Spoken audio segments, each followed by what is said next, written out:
सबको जय यीशु की। प्रभु क्रिस्त में प्यारे भाइयों बहनों, नवजीवन का संदेश इस शीर्षक के अंतर्गत ईश्वर का जीवंत वचनों को सुनने के लिए, उस पर मनन चिंतन करने के लिए और उन वचनों के अनुसार जीवन बिताने की शक्ति मांगने के लिए मैं आप सभी लोगों का हार्दिक स्वागत करता हूं। आज सितंबर की 5 तारीख है, खास दिन है। आज मदर तेरेसा का, संत मदर तेरेसा की स्मृति दिवस है। हमारे पूरे भारत देश के एक महान महान महान व्यक्ति मदर तेरेसा, जिसको हर व्यक्ति जानता है, उनकी आज के दिन में हम लोग स्मृति मनाते हैं। साथ ही साथ हमारे भारत देश में टीचर्स डे मनाया जाता है। और ऐसे संदर्भ में प्रभु ने हम सबों के सम्मुख बहुत ही सुंदर, सटीक, बहुत ही प्रेरणादायक वचन हमारे सामने प्रस्तुत किया है। और ये वचन है अंतिम समय को लेकर, अंतिम समय न्याय के दिन को लेकर है। न्याय के दिन को लेकर क्या बात है? न्याय के दिन जैसे चरवाहा भेड़ और बकरियों को अलग करता है, उसी प्रकार से ईश्वर धर्मी और अधर्मियों को अलग करेगा। जो धर्मी हैं उनको दाएं बैठाएगा, जो अधर्मी उनको बाएं बैठाएगा। जैसे भेड़ों को दाएं बैठाया जाएगा, बकरियों को बाएं बैठाया जाएगा, और उनके कर्म के अनुसार उनका न्याय होगा। किसने किस प्रकार का जीवन व्यतीत किया है इस दुनिया में, इन बातों पर इन कार्यों पर विचार होगा, न्याय होगा, और वहाँ पर निर्णय दिया जाएगा कि कौन स्वर्ग जाएगा, कौन नरक जाएगा। ऐसी शिक्षा आज के दिन में हम सबों को दी जा रही है। भाइयों बहनों, बड़े ध्यान से इस प्रसंग को हम सभी सुने। मती के द्वारा रचित सुसमाचार अध्याय 25 पद संख्या 31 से 46 तक। जब मानव पुत्र सब स्वर्गदूतों के साथ अपनी महिमा सहित आएगा, तो वह अपनी महिमामय सिंहासन पर विराजमान होगा और सभी राष्ट्र उसके सम्मुख एकत्रित किए जाएंगे। सभी लोग न्याय के लिए उसके सामने एकत्रित किए जाएंगे। बहुत सारे लोग सोचते हैं कुछ नहीं है ज़िंदगी में, स्वर्ग भी यही है, नरक भी यही है, कोई ईश्वर नहीं है, कोई कुछ नहीं है। लोग ऐसे सोचते हैं ना। बाइबल हमें सत्य बताता है, सत्य हमारे सामने रखता है। सत्य यह है कि एक दिन क़यामत का दिन आएगा, न्याय का दिन आएगा। उस दिन हम सभी लोगों के कर्मों के अनुसार न्याय होगा। वहाँ पर अन्याय नहीं होगा, पक्षपात नहीं होगा, भेदभाव नहीं होगा, बल्कि सत्य सामने रखा जाएगा। यानी कि इसलिए सभी लोग उस न्यायकर्ता के सामने एकत्रित किए जाएंगे। हम सभी लोगों को एक दिन उस न्यायकर्ता के सामने एकत्रित होना है। ये बात आज के सुसमाचार के द्वारा हमारे सम्मुख रखी जाती है।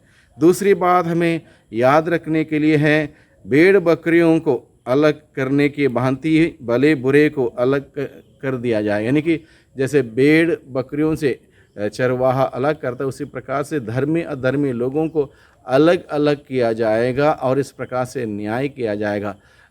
और भेड़ों को दाएं और बकरियों को बाएं इसलिए बैठाया जाएगा कि किसने धार्मिक जीवन बिताया है, किसने अधर्म का जीवन बिताया है, इसके अनुसार न्याय करने के लिए अलग अलग कर दिया जाएगा। तीसरी बात हम सबों के लिए आज के दिन में याद रखने की बात है, दाएं के लोग कृपा पात्र रहेंगे, क्योंकि उन्होंने दीन दुखियों के, लाचार, कंगाल, परेशान, बीमार, अनाथ, बेसहारा लोगों की सेवा की और उनमें से उन्होंने यीशु को देखा, ईश्वर को देखकर निस्वार्थ सेवा की उन सभी लोगों को, इसलिए वह प्रभु के कृपा पात्र हैं। वो दाएं बैठेंगे।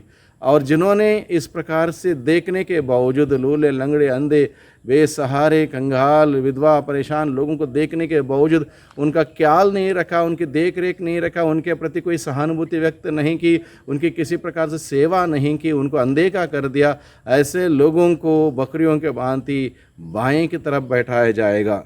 इस प्रकार से वे लोग शापित होंगे जिन्होंने मौका रहते कोई सेवा नहीं की, कोई दूसरों की परेशानी सुनी नहीं, देखी नहीं, कोई मदद नहीं की, किसी प्रकार से वो उदारता नहीं दिखाई, स्वार्थ से भरे रहे। उन सभी लोग शापित, वे सभी लोग शापित होंगे, क्योंकि वो स्वर्ग नहीं पाएंगे। ये बात हम सबों को आज के दिन में याद दिलाई जा रही है। और पांचवी बात आज के दिन में याद दिलाई जा रही है मदर तेरेसा के जीवन को लेकर। मदर तेरेसा ने हर जन में ईश्वर को देखा, विशेषकर पीड़ितों में। उसने लूले, लंगड़े, अंधे, भिखारी, कोढ़ी, अनचाहे, वृद्धों और अनाथों में ईश्वर का चेहरा देखा और ईश्वर को देखते हुए उनकी सेवा निस्वार्थ रूप से की। अलग अलग प्रकार से मदद तेरेसा सेवा की, क्योंकि उन्होंने हर किसी में ईश्वर को देखा और उनकी सेवा की। इसलिए प्रभु क्या कहता है, तुमने इस काम को छोटे से छोटे में से किसी एक के लिए जो भला कार्य किया, तुमने मेरे लिए किया, इसलिए मेरे पिता की कृपा पात्रों, तुम उस स्वर्गीय अनंत जीवन के भागी बनो। और दूसरी बात हम सबों के सामने रखी गई है, ईश्वर का दर्शन कराना। एक टीचर की भूमिका, आज टीचर्स डे मनाया जाता है और मुख्य कार्य क्या है एक टीचर का? मुख्य कार्य, एक गुरु का मुख्य कार्य अपने शिष्य को ईश्वर के भय से बढ़ने के लिए सिखाना, ईश्वर का दर्शन कराना, ईश्वर के मार्ग पर चलने के लिए सिखाना। ये गुरु का दायित्व होता अपने शिष्य के प्रति। और भारतीय दर्शन शास्त्र भी यही कहता है, अकॉर्डिंग टू इंडियन फिलॉसफी, एक टीचर का काम क्या है? अपने शिष्य को ईश्वर का दर्शन कराना, ईश्वर के मार्ग पर चलने के लिए सिखाना और ईश्वर के भय से जीने के लिए सिखाना। ये है, अगर इंसान जिस दिन ईश्वर के भय से जीने सीखेगा और उस दिन से उसके अंदर ज्ञान आएगा, यानी कि the fear of the Lord is the beginning of wisdom. The fear of the Lord is the beginning of wisdom.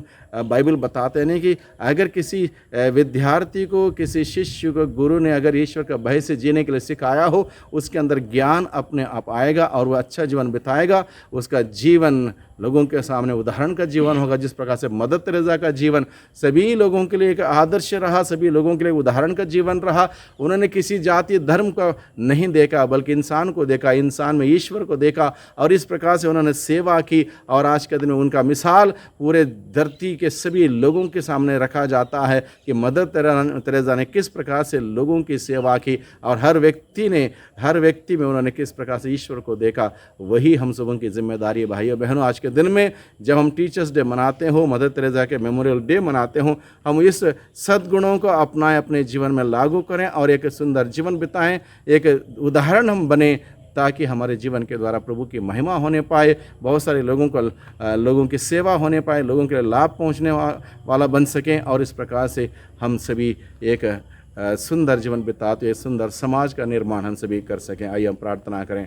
सर्वशक्तिमान पिता परमेश्वर, धन्यवाद देते हैं आज के दिन के लिए। आज के दिन में हम विशेष रूप से संत मदर तेरेसा के मध्यस्थ मांगते प्रार्थना करते हैं, जो निस्वार्थ रूप से उन्होंने सेवा के दिन दुखियों की, लाचार, कंगाल, परेशान लोगों की सेवा की। हमें भी इस प्रकार के उदारता दीजिए, जिससे कि हम लोगों में, ज़रूरतमंद लोगों में आपको देख सकें प्रभु, और आपकी सेवा हम सब उन लोगों के माध्यम से कर सकें। और साथ ही साथ प्यारे प्रभु, हम सबों को आपके भय से आगे बढ़ने की शक्ति सामर्थ्य प्रदान कर, जिससे कि हम सबों का जीवन आपके बताए हुए रास्ते पर हो, आपके सिद्धांतों पर हो, आपके मूल्यों पर हो। दुआ करते हैं उद्धारकर्ता यीशु मसीह के नाम से, आमीन।